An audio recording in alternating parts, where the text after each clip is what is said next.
আমি এই লেখাপানী অঞ্চলত বসবাস কৰা আমাৰ জন্মৰ পৰা প্ৰায় 40-45 বছৰ আমি ইয়াতে অতিবাহিত কৰিলোঁ। কিন্তু অতি দুৰ্ভাগ্যৰ বিষয় এইটোৱে ক'ব লাগিব যে আমাৰ লেখাপানী ডিগবৈ বন সংমণ্ডলৰ অধীনত থকা লেখাপানী ফৰেষ্ট ৰেঞ্জৰ অন্তৰ্গত লেখাপানী নেপালী গাঁও সমীপতে লাগি থকা এখন আমাৰ পাটকাই বনাঞ্চল আছে। সেই পাটকাই বনাঞ্চলত আমি কেইদিনৰ পৰা প্ৰত্যক্ষভাৱে দেখি আহিছোঁ যে কিছুমান দুৰ্বৃত্তই আহি পেলাই আমাৰ পূৰ্বপুৰুষসকলে যিটো বন সংৰক্ষিত কৰি ৰাখিছিল সেই বন জংঘল কাটি তহিলং কৰি আমি দেখিবলৈ পাইছোঁ। গতিকে আমি বহুত দুখেৰে ক'ব লাগে যে আমাৰ পূৰ্বপুৰুষসকলে অথবা লেখাপানী অঞ্চলৰ ৰাইজে যিটো বন আজিলৈকে আমাৰ সযতনে ৰাখিছিলে, যে ইয়াত বন্য জন্তুৰ কাৰণে অথবা তেনেকা আমি ক'বলৈ গ'লে লেখাপানী এই অঞ্চলত বিশেষকৈ হলৌ বান্দৰৰ বাবে এই অঞ্চল, হাতীৰ বাবে এই অঞ্চল আছিল, বৰ্তমান এতিয়া নাই। তেনেকুৱা ধৰণে বহু বন্যপ্ৰাণীবিলাক আমাৰ ইয়াত বসবাস কৰা ঠাই।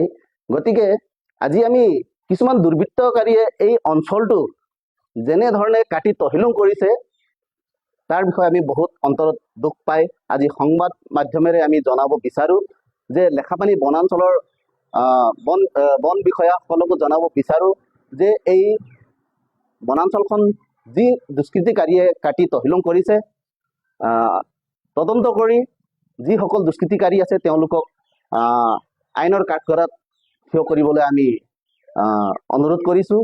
আৰু পৰৱৰ্তী সময়ত আমি এই আমাৰ প্ৰতিলিপি যিটো আছে আমি বন সংমণ্ডল অথবা আমাৰ লেখাপানী ফৰেষ্ট ৰেঞ্জাৰৰ ওচৰত আমি এই প্ৰতিবেদনখন তেওঁলোকৰ হাতলৈ আমি প্ৰেৰণ কৰি আমি আজি এই প্ৰেছ মিটখন আমি আহ্বান কৰিছোঁ। আমি এই লেখাপানী অঞ্চলত বসবাস কৰা আমাৰ জন্মৰ পৰা প্ৰায় 40-45 বছৰ আমি ইয়াতে অতিবাহিত কৰিলোঁ। কিন্তু অতি দুৰ্ভাগ্যৰ বিষয় এইটোৱে ক'ব লাগিব যে আমাৰ লেখাপানী ডিগবৈ বন সংমণ্ডলৰ অধীনত থকা লেখাপানী ফৰেষ্ট ৰেঞ্জৰ অন্তৰ্গত লেখাপানী নেপালী গাঁও সমীপতে লাগি থকা এখন আমাৰ পাটকাই বনাঞ্চল আছে। সেই পাটকাই বনাঞ্চলত আমি কেইদিনৰ পৰা প্ৰত্যক্ষভাৱে দেখি আহিছোঁ যে কিছুমান দুৰ্বৃত্তই আহি পেলাই আমাৰ পূৰ্বপুৰুষসকলে যিটো বন সংৰক্ষিত কৰি ৰাখিছিল সেই বন জংঘল কাটি তহিলং কৰি আমি দেখিবলৈ পাইছোঁ। গতিকে আমি বহুত দুখেৰে ক'ব লাগে যে আমাৰ পূৰ্বপুৰুষসকলে অথবা লেখাপানী অঞ্চলৰ ৰাইজে যিটো বন আজিলৈকে আমাৰ সযতনে ৰাখিছিলে, যে ইয়াত বন্য জন্তুৰ কাৰণে অথবা তেনেকা আমি ক'বলৈ গ'লে লেখাপানী এই অঞ্চলত বিশেষকৈ হলৌ বান্দৰৰ বাবে এই অঞ্চল, হাতীৰ বাবে এই অঞ্চল আছিল, বৰ্তমান এতিয়া নাই। তেনেকুৱা ধৰণে বহু বন্যপ্ৰাণীবিলাক আমাৰ ইয়াত বসবাস কৰা ঠাই।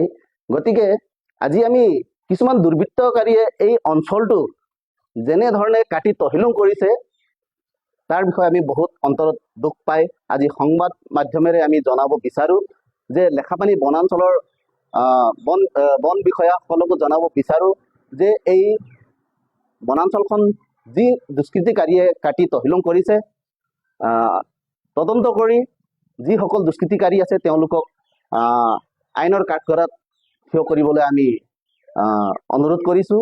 আৰু পৰৱৰ্তী সময়ত আমি এই আমাৰ প্ৰতিলিপি যিটো আছে আমি বন সংমণ্ডল অথবা আমাৰ লেখাপানী ফৰেষ্ট ৰেঞ্জাৰৰ ওচৰত আমি এই প্ৰতিবেদনখন তেওঁলোকৰ হাতলৈ আমি প্ৰেৰণ কৰি আমি আজি এই প্ৰেছ মিটখন আমি আহ্বান কৰিছোঁ।